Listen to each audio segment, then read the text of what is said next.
The morning is wet. 23rd of August, 1914. A canal cuts through the mining country of southern Belgium, and on the south bank, lying flat in shallow scrapes they have dug with their own entrenching tools, are men of the 4th Battalion of the Royal Fusiliers.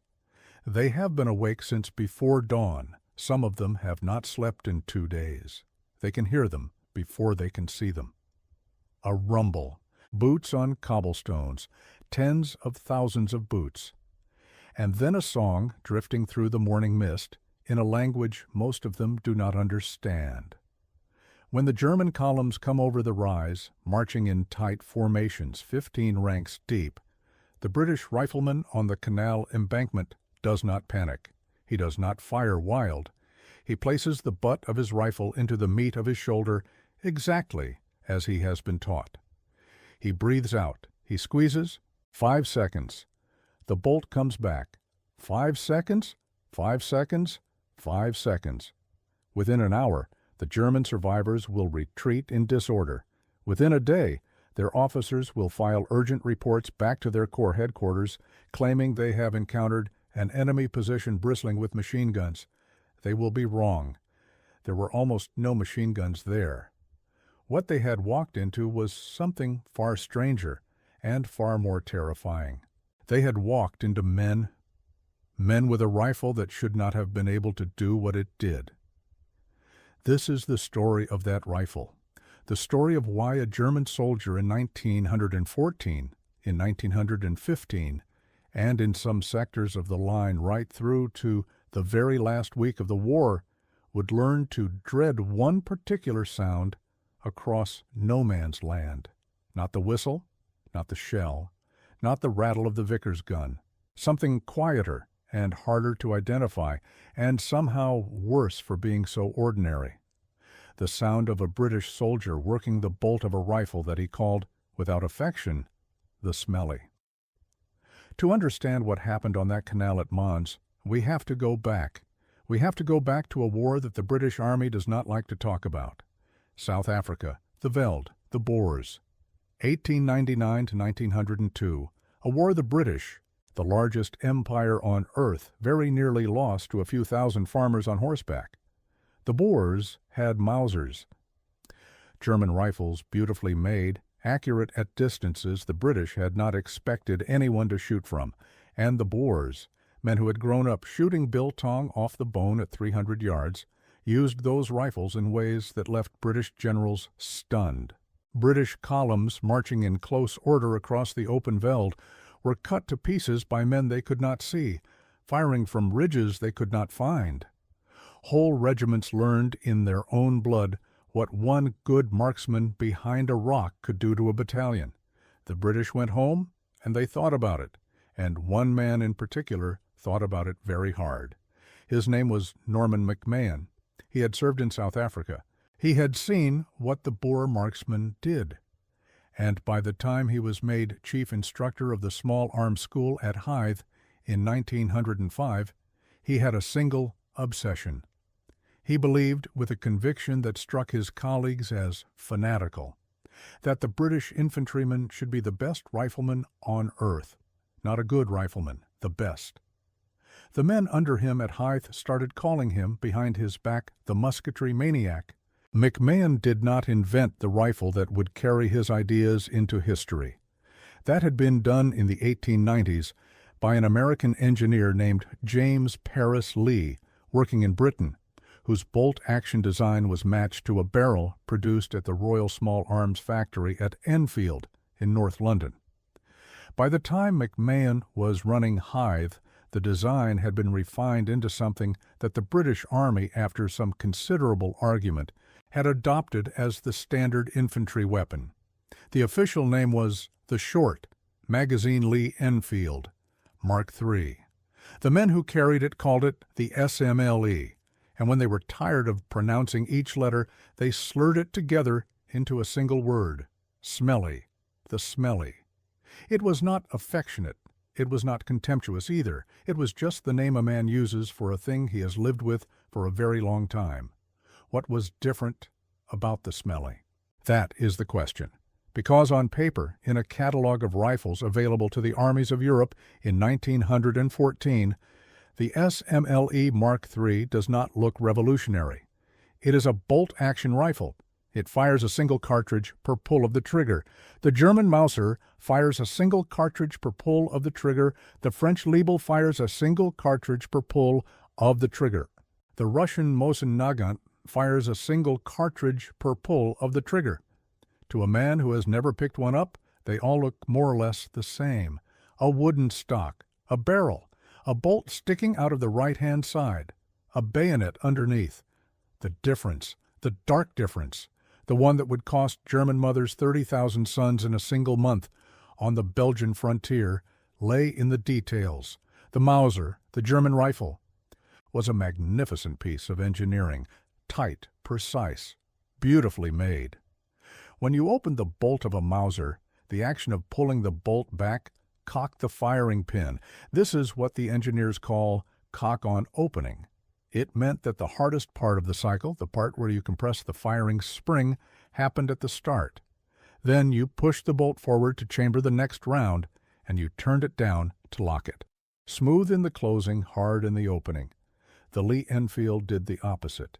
The SMLE was cock-on closing. When you pulled the bolt back, almost nothing resisted you.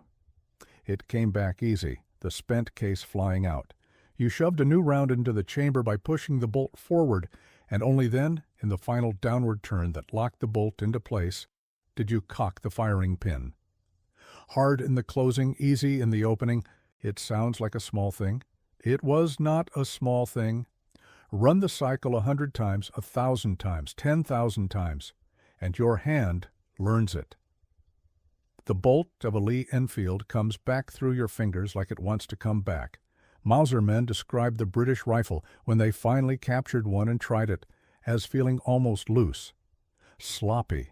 They meant it as criticism. The British meant it as a gift. There was more.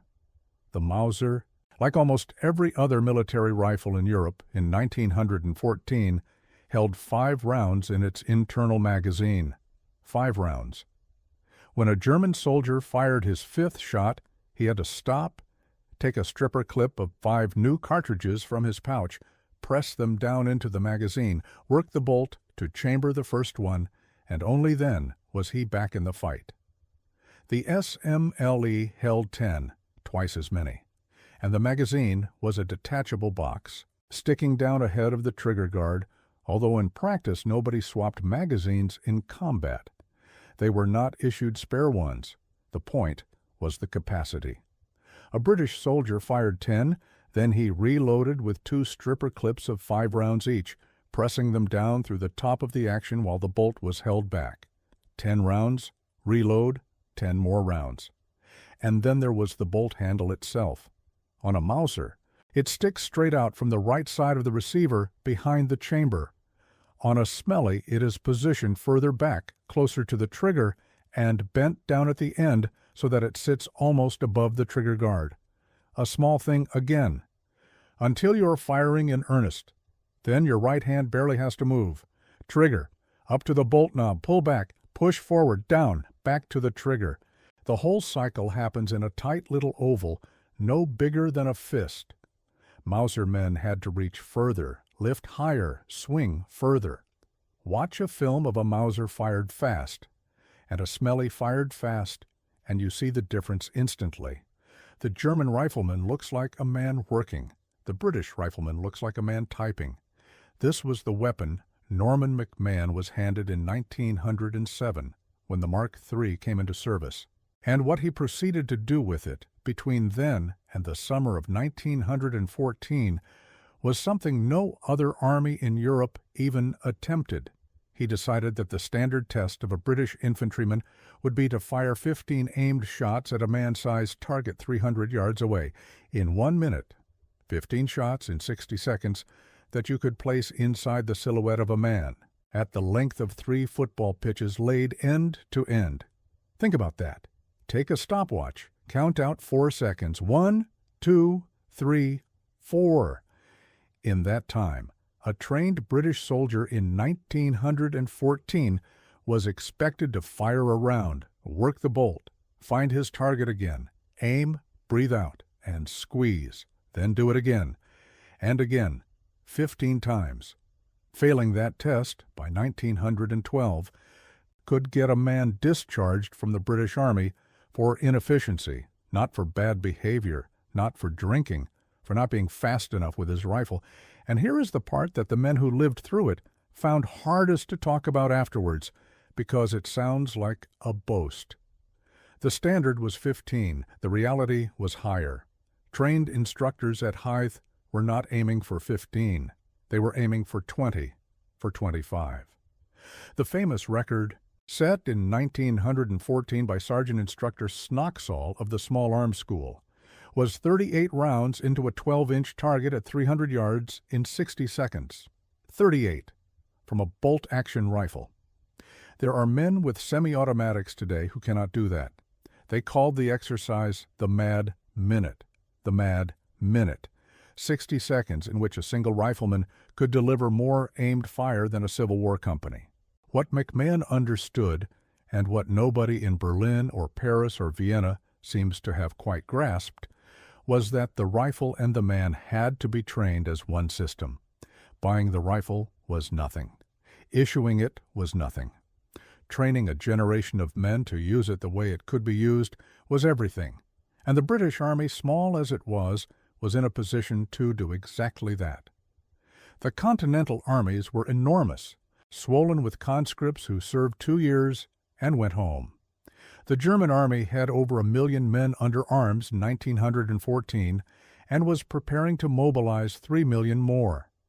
They could not possibly give every conscript the kind of intensive musketry training that McMahon was demanding. There were not enough hours in a day.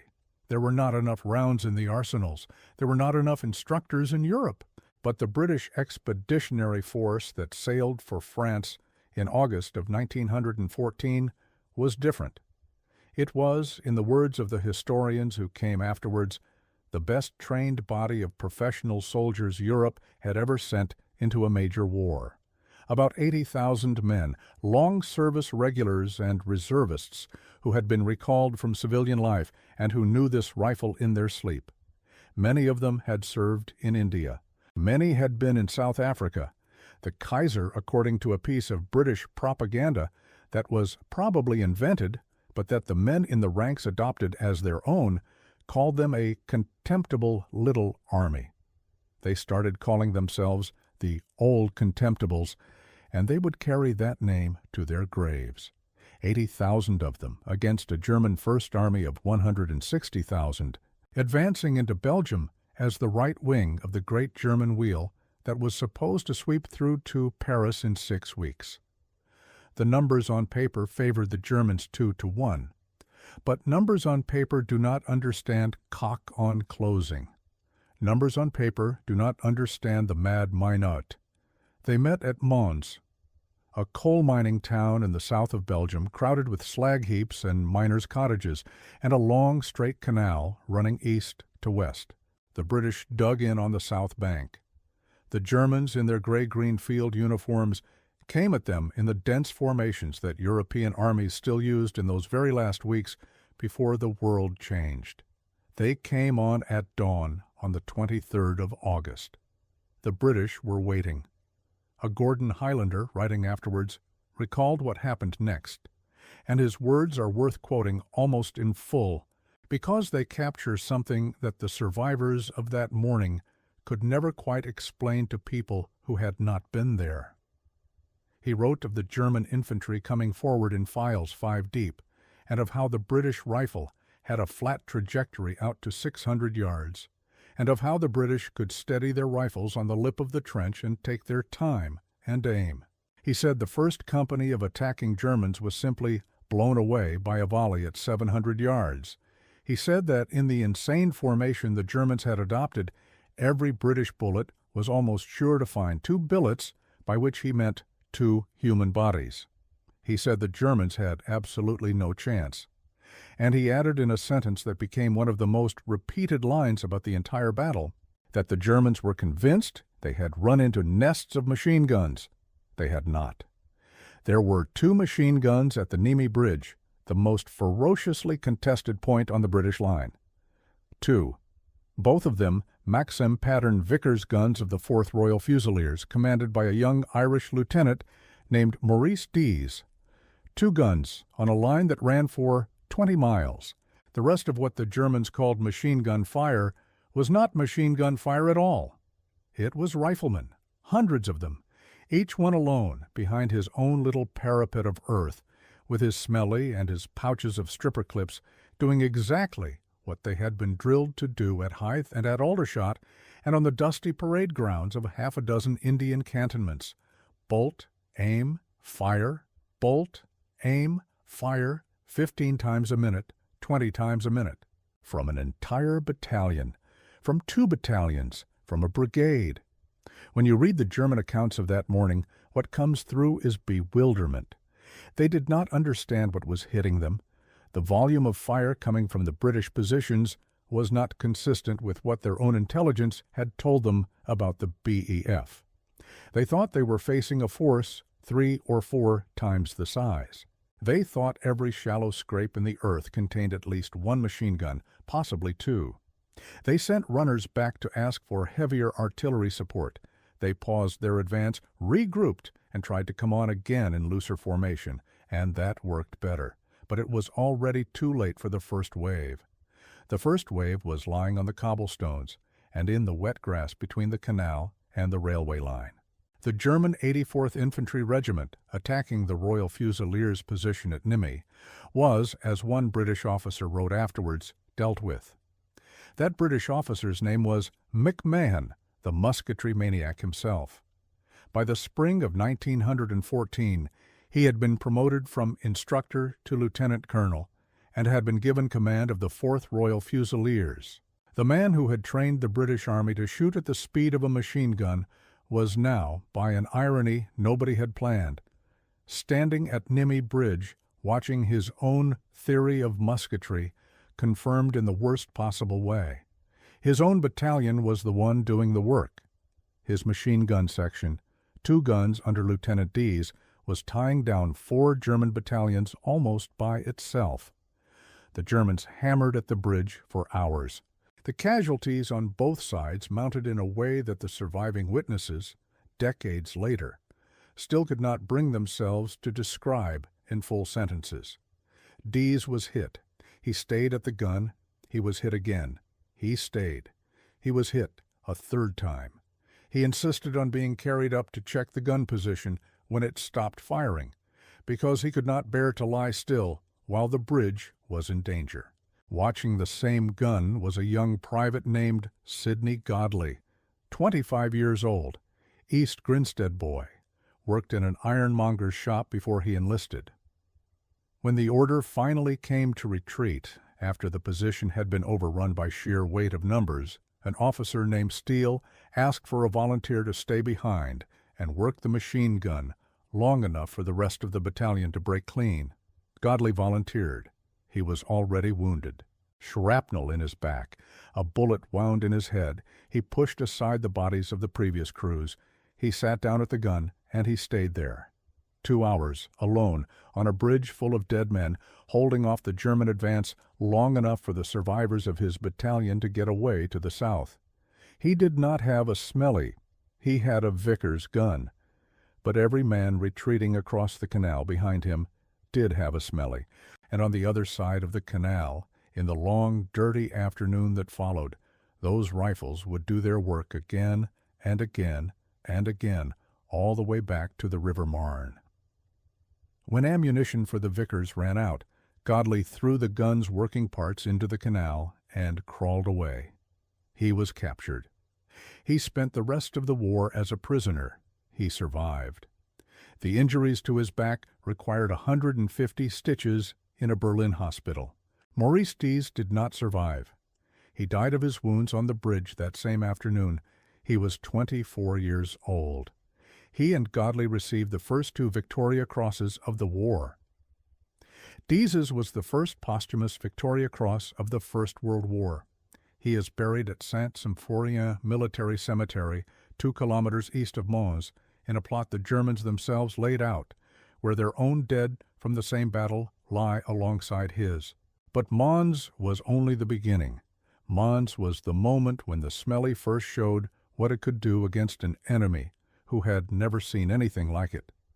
The British were forced to retreat because the French Fifth Army on their right was retreating, and a battalion on the flank that holds when everyone else is running gets surrounded and destroyed.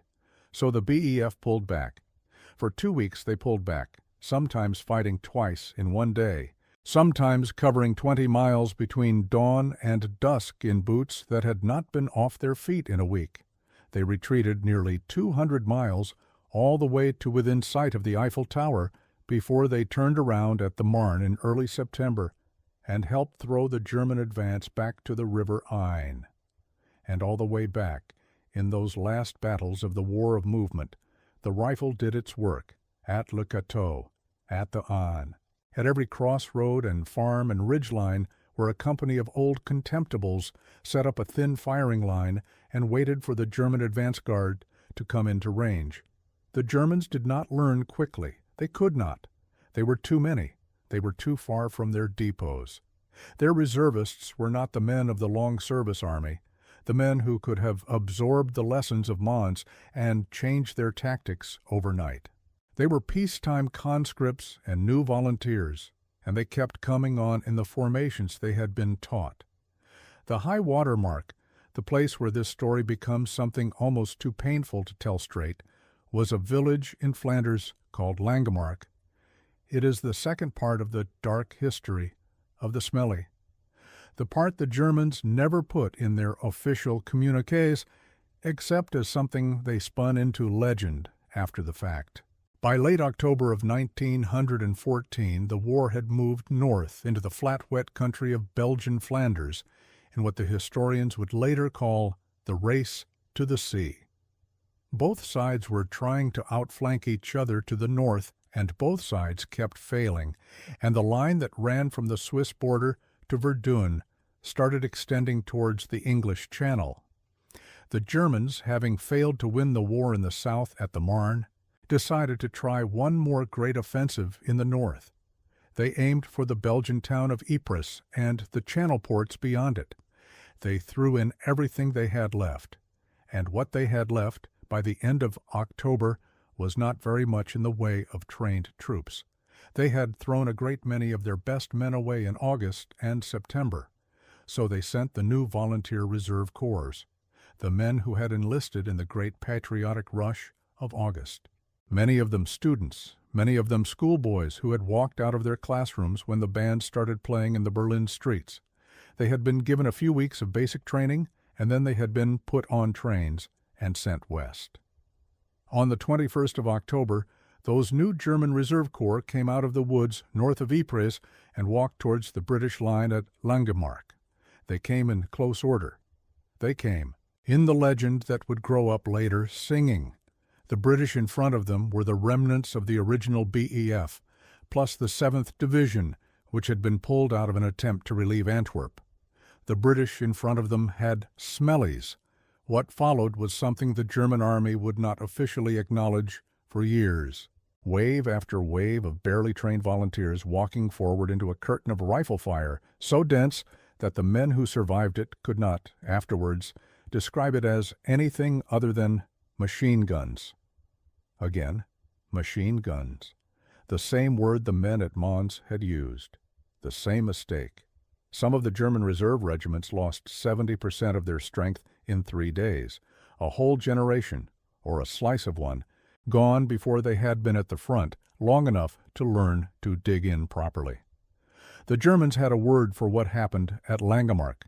They called it Kindermord, the slaughter of the innocents. The name took. It was used in their official communique of the 11th of November 1914, which described the new young regiments going forward singing the national anthem, taking the enemy line. Most of what that communique said was not true. The line was not taken. The young men did not, in most cases, sing on the attack. The number of students was nothing like what the legend claimed it was. Historians have spent the last 100 years carefully taking apart the Kindermord myth piece by piece, showing that it was a politically useful story, that suited both the German General Staff and, later, much darker movements in German history. But underneath the myth, there was an ugly truth that no propaganda could hide. Whoever those German soldiers were, students or reservists or middle-aged Landwehrmen called up from their farms, an enormous number of them died in front of the British line at Langemarck in October and November 1914. They died walking forward against men with SMLEs. 25,000 at the lowest credible estimate. Some accounts put it higher. The German War Graves Commission Cemetery at Langemarck today contains over 44,000 bodies, the majority of them from the autumn of 1914, packed into mass graves and named on bronze panels along a long, low, brooding wall. This was the dark reason. This is what the title of this film promised you, and what is hardest to say out loud.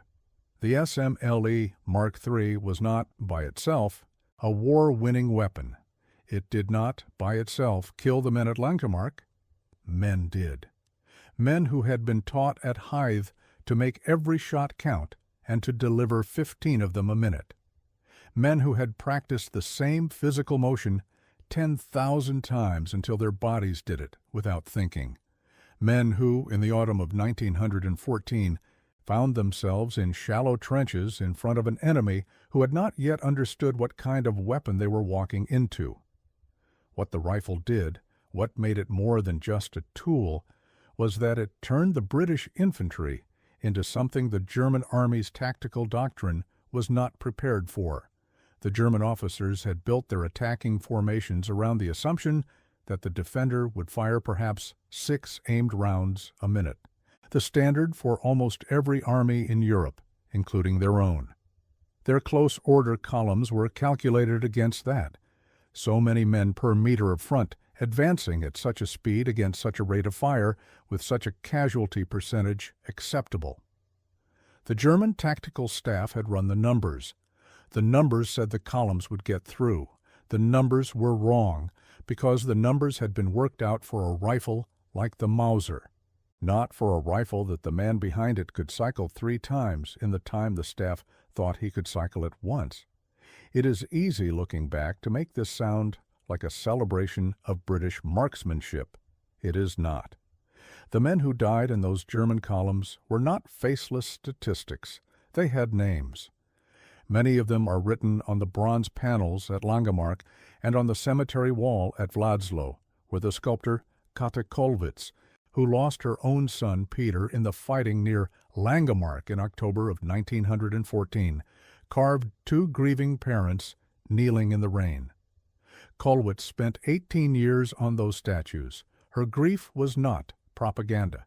It was the simple, unbearable thing that happens when 25,000 mothers in a single country lose 25,000 sons in 3 weeks. The British, for their part, paid for their advantage. The original BEF, the old Contemptibles, was effectively destroyed by the time the First Battle of Ypres ended in mid-November. Some battalions had lost 90% of the men they had landed with in August. The men who could fire the mad minute were dying, along with the men they were firing at, and they were not being replaced. There were not enough McMahons in the world to retrain the new volunteer army that Kitchener was raising in Britain to the standard the pre-war regulars had reached. Lieutenant Colonel Norman McMahon himself, the musketry maniac, the man who had built the British riflemen, was killed in action at Ypres on the 11th of November, 1914. He had been about to be promoted to brigadier general. He was 48, and here is where the story turns. Because the SMLE Mark III did not disappear from the line when the men who had been trained to use it disappeared. It served on. 4 million of them were made before the war ended. Variants would still be in production decades later in Australia, in India, in factories that did not exist when the original rifles were stamped at Enfield. But the role of the rifle changed. It had to. By the spring of 1915, the war of movement was over. The trenches ran from the Channel to the Swiss border. The kind of long-range, open-ground rifle work that the BEF had been trained for in the summer of 1914, the kind of fire that broke the German columns at Mons and Langemarck, simply could not happen anymore. There were no German columns. There was only the no-man's land in front of you, and the wire and the enemy parapet on the other side, and the artillery, always the artillery. The SMLE went into the trenches with the new army that Kitchener built. The PALS battalions, the volunteers who had signed up together from the factories of Liverpool and the coal mines of Yorkshire and the streets of Newcastle. They carried it on the Somme on the 1st of July, 1916. The worst day in the history of the British Army, when 57,000 of them became casualties between the moment the whistles blew and sunset. They carried it through the mud of Passchendaele. The Australians carried it at Gallipoli, where it did its best work in the close country of the ridges above the beaches. The Canadians carried it at Vimy. The Indian Army carried it at Neuve-Chapelle and in Mesopotamia, and in the long campaign up through Palestine. The New Zealanders carried it. The South Africans carried it. T.E. Lawrence carried one, given to him by the Emir Faisal on his rides with the Arab Revolt. And on the German side of the wire, the men who had survived 1914, the survivors who had walked through the British rifle fire at Mons and the Aisne and 1st Ypres, never forgot what that rifle could do. There are German memoirs, hundreds of them, that still, 50 years after the war, describe the eerie speed of British rifle fire in the opening weeks of the war as one of the most disorienting experiences of their lives. They could not believe it was not machine guns. They wrote letters home from the field hospitals saying, "We ran into machine guns. We had to run into machine guns." There was no other possible explanation. Surely no man, no group of men could be firing rifles that fast. Surely. There is something in this story, and I think you have felt it by now, that does not quite resolve. It is the question of what the rifle actually meant. It is easy to tell this as a tale of British technical and tactical superiority. The rifle was better, the training was better, the men were better, and the Germans, hidebound and overconfident, paid the price. That is the version you sometimes hear in regimental histories.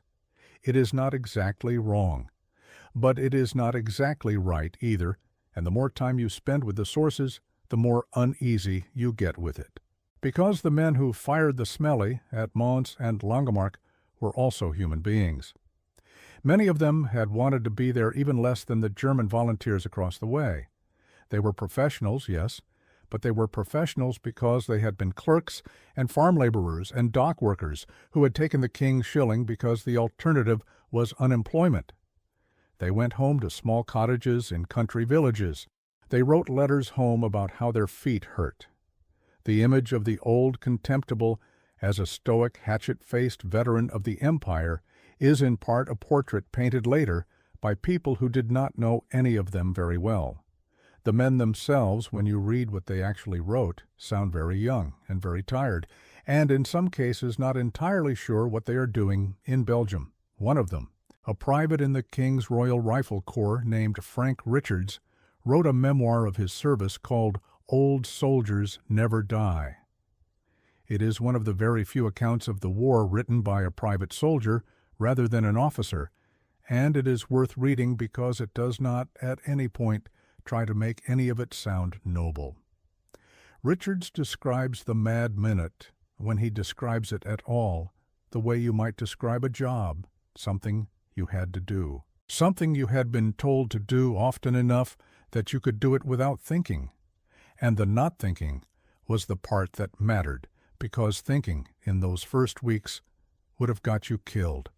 What the SMLE did, I think, was that it gave its men a kind of quiet confidence that may be the rarest thing in modern war. They knew, in a way that no other infantry of 1914 knew, that they were as deadly as their enemies. More deadly in some respects. They did not have to bunch up in human waves to hope that one of them would survive to reach the enemy line. Each one of them, alone, was already producing the output of 3 or 4 ordinary riflemen. They could afford to spread out. They could afford to wait for the right shot. They could afford, in an era when armies still believed the bayonet charge was the decisive moment of a battle, to know that the bayonet charge was over before it began.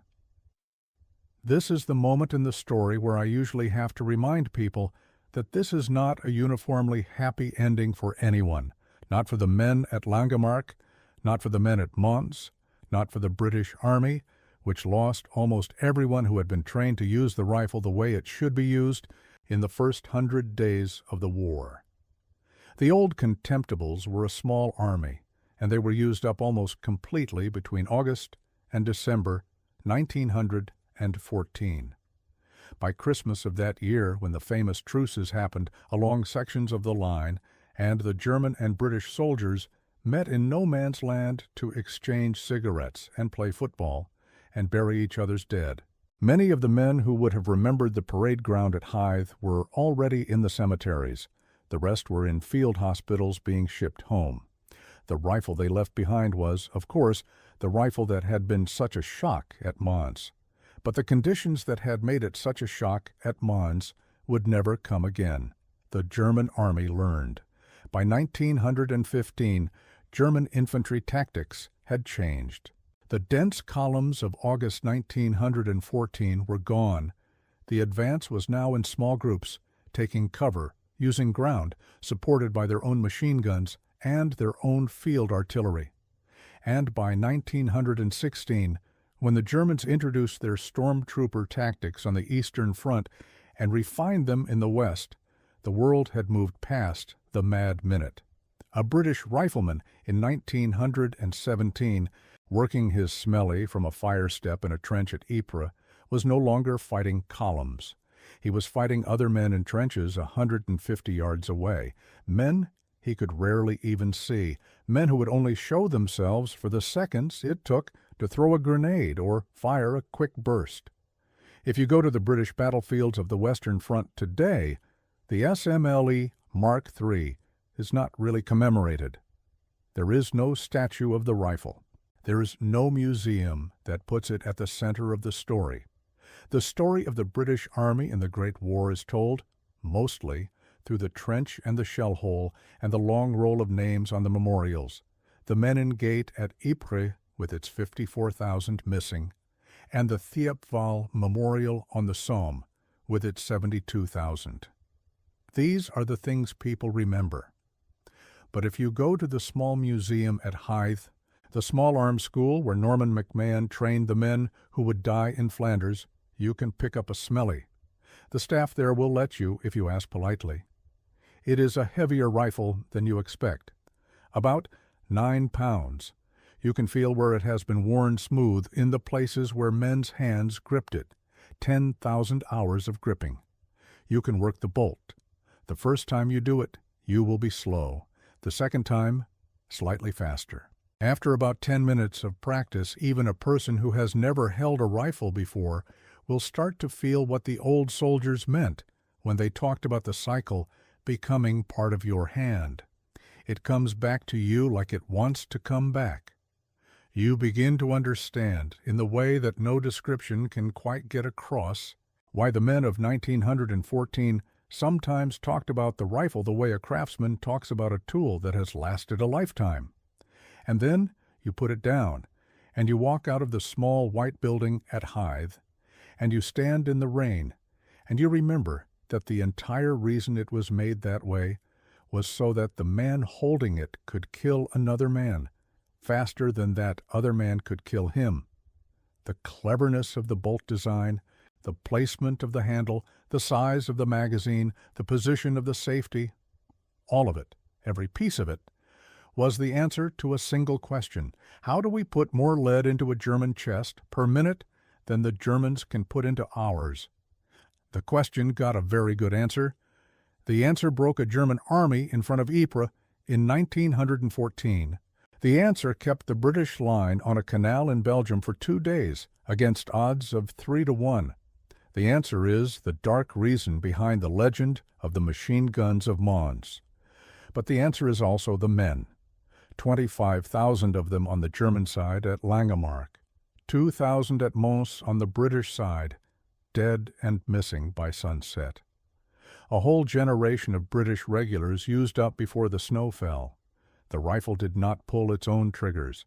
The 15 aim shots a minute were placed there by a soldier who had been trained for years to place them there, and most of those soldiers were themselves dead by the spring of 1915, killed by other rifles, by shells, by gas, by the cold and the wet and the endless attrition of a war nobody had quite expected and nobody could quite end. If you have stayed with me this far, and I want to say thank you for that, because this is not the easiest story to sit with, you may find it useful to subscribe to this channel. There will be more on the weapons and the men and the small, terrible histories of 1914 in the weeks ahead, including one on the man who replaced McMahon at the Small Arms School and tried to keep alive a tradition of marksmanship that the war itself was making obsolete by the day. If any of this lands with you, the small gray button below will help me keep making it. Back to the rifle. One last time, there is a moment in the accounts of Mons that I keep coming back to. It is a small one. A Royal Fusilier named in the regimental records simply as a corporal of A Company was found by his sergeant in the late morning of the 23rd of August, lying behind a low wall on the south bank of the canal. He had been firing steadily for over an hour. His rifle barrel was so hot that the wood of the forestock around it was smoking. The brass cases of his spent rounds had piled up next to his right elbow in a small bright heap. He was not visibly excited. The sergeant asked him if he was all right. The corporal said, without looking up from his sight, "Yes, Sergeant." He worked the bolt, fired, and worked the bolt again. The sergeant looked across the canal.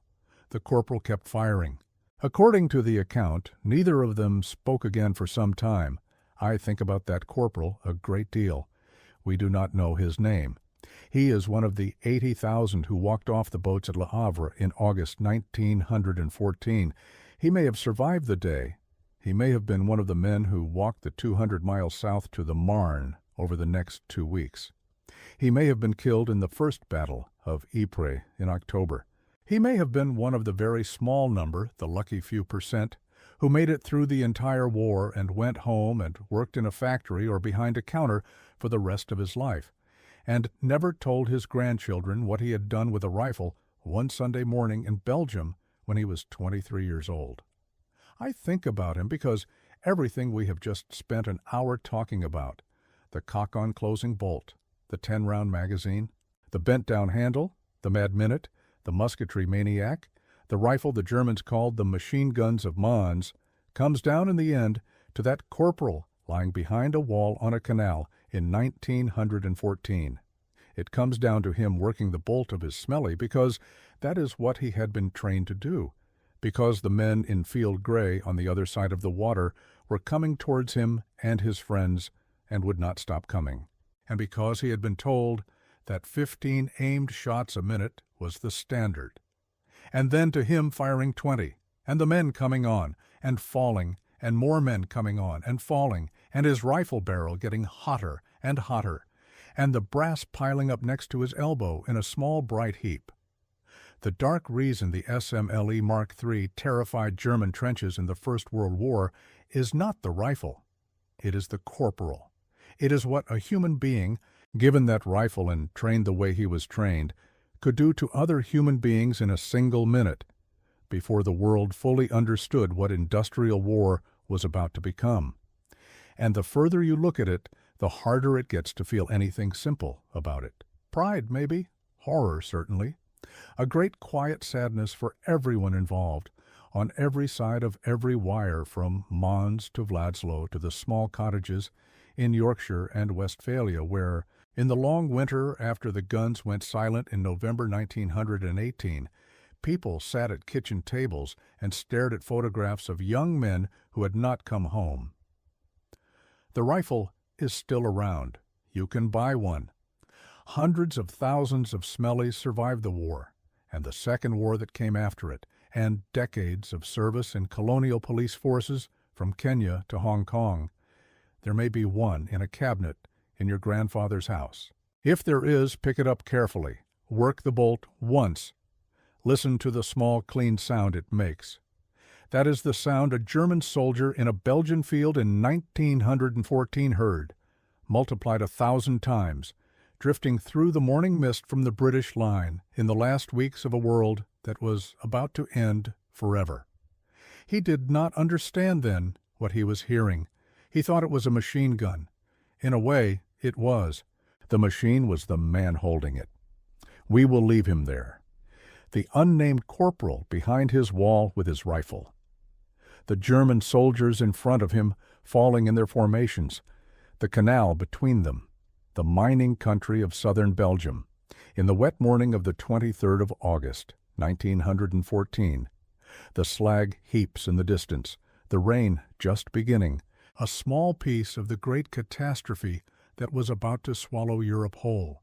And the bolt going back and going forward and going back and going forward and going back and going forward and going back.